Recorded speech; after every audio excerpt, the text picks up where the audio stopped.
ng tao. Tignan nyo naman kasi yung score. 4-17, tambak na talaga kami dyan. Tapos tignan nyo yung gagawin sa akin ng Nolan. Binawan hit na lang ako. Grabe naman yun. Binalagbag talaga kami dito ng mga kalaban. Napapanghinaan na nga kami ng loob dito eh. Tignan nyo yung Nolan dito guys. So, sobrang tapang, pinapasok niya na lang ako sa tore. At kung mapapansin nyo nga, hindi pa namamatay si Nolan dito tsaka si Odette. Kaya sobrang snowball talaga nila. Tapos hindi pa rin kami nakakabasag ng tore nila dito kahit isa. Pero ginawa ko talaga tong video na to guys, hindi para sa akin. Para kay Masha talaga. Kasi nga, kahit hirap na talaga kami sa game na to, merong malupit na nagawa at sinabi sa amin si Masha para mabuhayan kaming apat ng dugo sa game na to. Pero dito muna tayo. Trip na trip talaga ako na itong Nolan na to kanina pa eh. Pinapasok niya na nga lang ako dito sa tore kasi alam niya, super snowball na siya. Pero dito nga guys, medyo nasobrahan yata sa tapang yung Nolan ng kalaban dito at pumasok siya sa base namin. Kaya napitas ko patuloy siya. Uy! Na-shoutout ko, Gogi, for today's video. Ay, dito nga, pagkakataon na sana namin para makapag-lord. Kaso nga lang, napitas pa dito ni Tito Bagang yung jungler namin na YSS. Okay na ba makakapag-lord na nga ni? At saka sa mga palad nga, nag-lord pa rin pala dito yung mga kalaban kahit wala yung jungler nilang Nolan. Dito nga, tamang dep lang ako sa lord. Kaso nga lang, pinili talaga akong pitasin nitong Kaleya. Di ba? Wala akong kwenta. Paano kaya na makakambak to? Paano? Paanong paraan? Tignan natin ang mga susunod na kabanata. Sa mga oras nga na to guys, magkakaroon ng clash at mapipitas kagad ni Masha yung Nathan. Kaya medyo lalamang kami dito sa clash na mangyayari. Oo, yun o. Patay. Kagi, magwawagi pa kami. Pag ito, nagwagi pa. Dito nga guys, maglalord na sana kami. Kaso nga lang, napitas na naman dito yung jungler namin na YSS. Tapos nagdatingan na rin dito yung mga kalaban. Mapipitas dito yung Minotaur namin at susugod dito yung Odette. Pero kahit papano, mapipitas din namin to. Gogi, Masha, gumagawa ng pangarap. Higa ka lang pangarap, Masha. Kaya natin yan. At eto na nga yung sinasabi ko sa inyo kanina na napahanga ako dahil sa nagawa nito ni Masha. Kung mapapansin nyo nga, tamang tago lang siya dito sa damuhan. At tignan nyo yung mga susunod na gagawin niya dito. For today's video, nice. What a nice by classmate. Uy! What a nice by classmate. At akala ko nga, hanggang doon na lang yun. Pero tignan nyo yung gagawin niya dito sa Kaleya. Doon ka dito sa akin.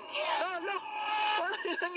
Paano niya nagawa yun, Gar? Pagtapos nun, tignan niyo pa yung sinabi niya sa amin, guys. Laban daw. Kaya lalo ako ditong ginanahan. Okay, laban daw. Let's go! Yan ang mga gusto ko sa kakampi.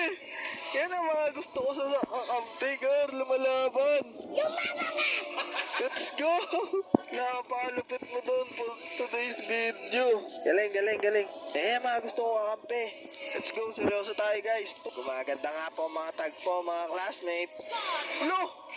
Gago godlike, ano yan? Lo! Yun lang, shutdown siya. Okay lang yan. Malaking tulong ang nagawa mo guys. Malaking tulong ang naihatid mo, -2. Ay, gago. Ikaw buhay pa. Makapag-figure ako. Maria! Wala akong magawa. Hindi ako makapanggang ka. Kaya ako ba dito, Badang? Kaya ako dito, Bagang. Kaya. Mga pre-hit lang talaga ako. Makatikatin na ako eh. Contest. May set tayo. Sa mga oras nga na to guys, 4 lang kami na nandito sa bottom lane. Pero magkakaroon ng clash dito.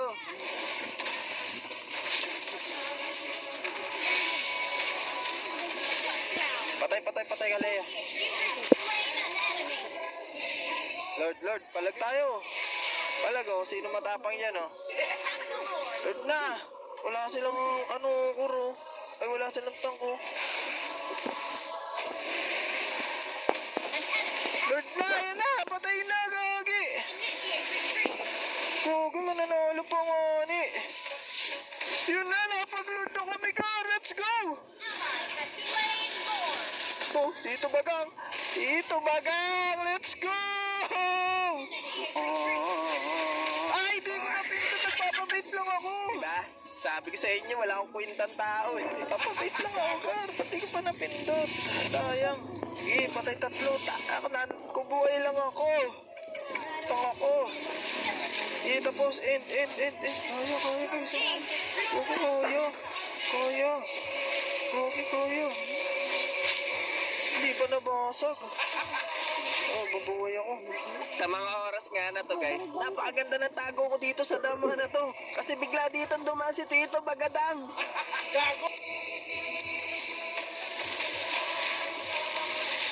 Patay ka. Huli ka.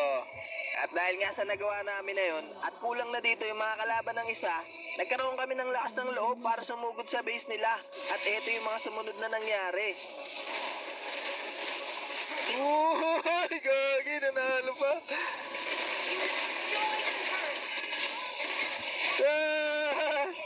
Ayun nga, tatlo yung pitas dito sa mga kalaban at si Nolan at si Tito Bagadang na lang yung natitira sa kanila. Sa mga oras nga na to, hindi na talaga nila kami mapigilan at napitas pa namin dito si Tito Bagadang.